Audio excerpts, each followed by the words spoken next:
Listeners, right now we have the chance to interview one of the wrestlers who wrestled here tonight at the Lucha Libre Spectacular, and it's wild. Man, there are so many people here tonight really into the matches. Sitting here with Miles Deville. And Miles, you actually started off at, well, I hated you before the match. I really hated you because you were a bad guy. And then you won me over. I don't know what it was that won me over, because I was mad, man. You saw, like, I was standing back there. I was really mad, and I don't know what happened. Something about won me over. Now, like, I want to get your autograph and everything. What do you think it was? I think maybe it was just the fact that I got my ass kicked for a lot of the match. I mean, sympathy gains a lot of favor in the crowd, and naturally, just kind of the way the match went, the crowd started to get behind me because I was taking quite an ass kicking for quite a while. So, yeah, no, kind of like the way it happened. I went out there with not so good intentions, and the crowd just got behind me. It's infectious. It's hard not to take the sport and enjoy it. So.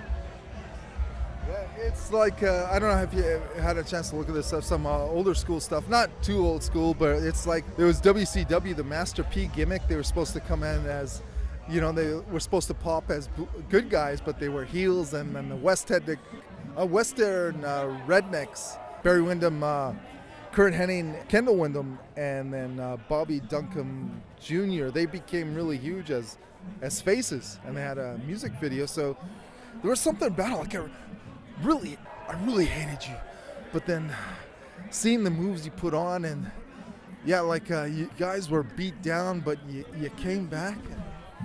Yeah, no, I'm a little familiar with the WCW friends. I didn't really grow up with WCW, but I've gone back and watched some, so I know that one with the Master P and stuff. That just, they wanted that to get over with the crowd. It just naturally didn't, and it's like I said, for some reason, naturally, the crowd just gravitated towards me and my team, and we just kind of went with the flow.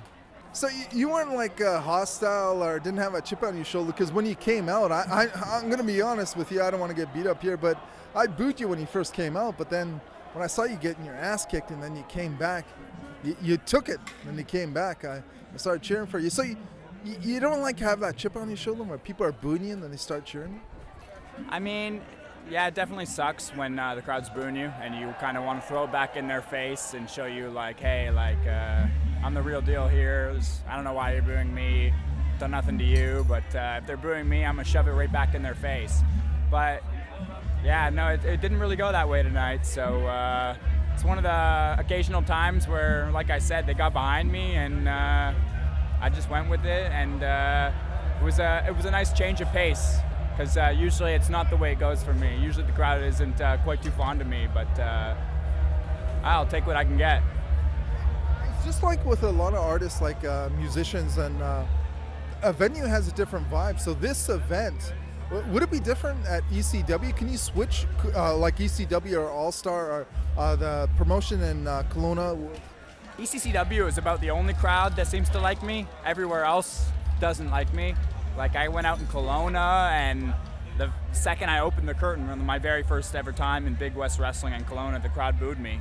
So I was like, hey, like, you got no reason to boo me. If you're gonna boo me, then like, hey, screw you guys. Like, what the hell? I've done nothing wrong and you already hate me?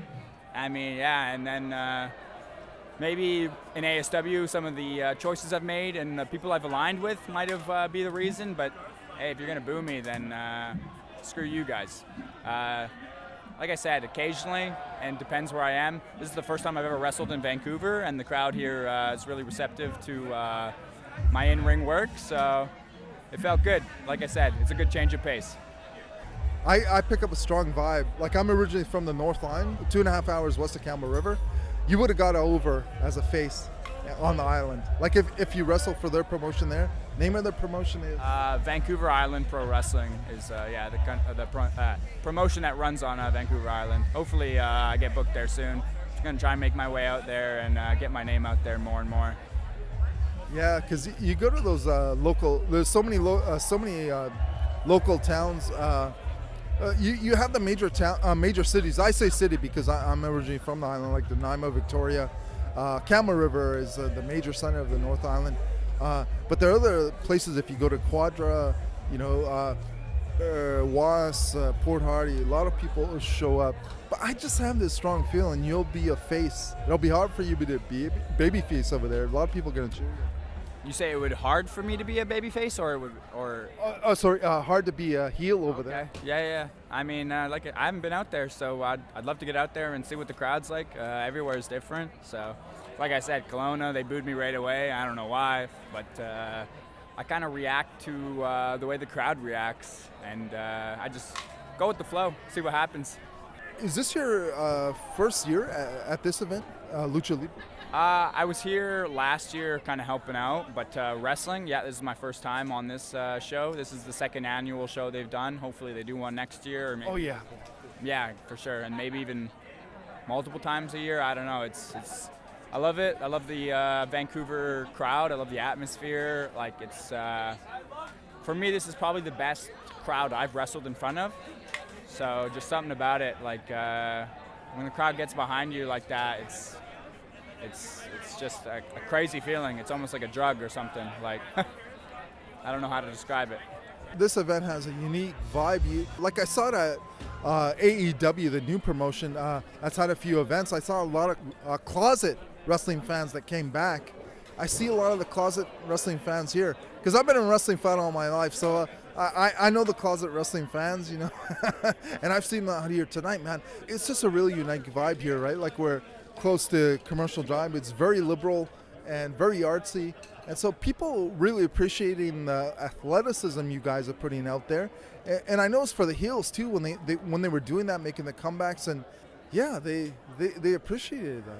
It's unique vibe here. Yeah, no, for sure. I like I said, this is my first time in Vancouver, and yeah, it's kind of like more of a hipster, like you said, artsy vibe here, and it's cool to see that more wrestling fans who used to watch back in the day, it's like you said, are coming back. Because, I mean, wrestling back in the day was drawing like almost 10 million views a week on TV and stuff, and they don't even come close to those numbers. And even when I was just kind of walking through the crowd today, I heard people talking, referencing like, oh, this is similar to like something back in the day. And I could tell like this guy doesn't watch wrestling anymore currently, but like he knew stuff from back in the day. So it's cool to see that like he's coming here maybe for his first independent wrestling show to kind of get back into wrestling, hopefully, because the scene is just better than it ever has been around here. And there's a lot of good upcoming talent currently. And I think it's just gonna kind of snowball to where it's like the most popular it's ever been, other than like a major promotion. The independents are just booming right now, and it's getting better and better. Yeah, independents are booming, and people are making a good living. Yeah, as a wrestling fan, like all my life, then there was something, a spark lit when I, found out about how it's kind of coming back to the really old school territories. There's different places to watch wrestling now, like AEW. I saw the clips. They have some of the matches. You can see the full clips online, even though I didn't pay for the pay-per-view. But there's MLW in Florida. There's Impact Wrestling. I think it's Impact Wrestling is based in Toronto now. Yeah, they do a lot in Toronto and stuff, but they're kind of like they're a touring company. But I think a big part is they're pretty Canadian now, so that's pretty cool to hear. So maybe one day like I could work for them or something. But yeah, they do a lot in Toronto. I think they just kind of had an event in Dallas and stuff. So they're still definitely a touring company, but I think like the parent company that kind of owns or runs it is a Canadian-based company, so that's kind of cool. And yeah, like you said, MLW is bigger than ever. They're doing like... sorry to cut you off. Like the Von Erichs chose to sign with MLW. They turned down a WWE contract. Yeah, they wanted to spend time with their dad too and wrestle. No, it's crazy. When wrestlers have the option to turn down a WWE contract in today's day and age, that just says it right there alone. Like if wrestlers can choose and support themselves outside of WWE or a major promotion, like it hasn't been like that in a long time. So like whether it's like New Japan Pro Wrestling, which is probably like, I mean, I guess AEW almost instantly came up as like a second place to WWE. Yeah. But before It was New Japan. Yeah, before New Japan was really big, they're starting to run shows in America and stuff. Oh and yeah, that's totally cool they're doing that. like selling out Madison Square Garden. So like it's cool to see. You got Ring of Honor, you got MLW, AEW, Impact Wrestling. Like those are all big companies that you can make a living off of just wrestling. I mean, and even if you're not necessarily in one of those companies and you're just touring on the indies, there are guys who aren't in those companies still making a living purely on professional wrestling. So that's my goal to get to one day. Yeah, and I'm sure you will. Yeah, it's a great time for the business, for the fans, for the wrestlers.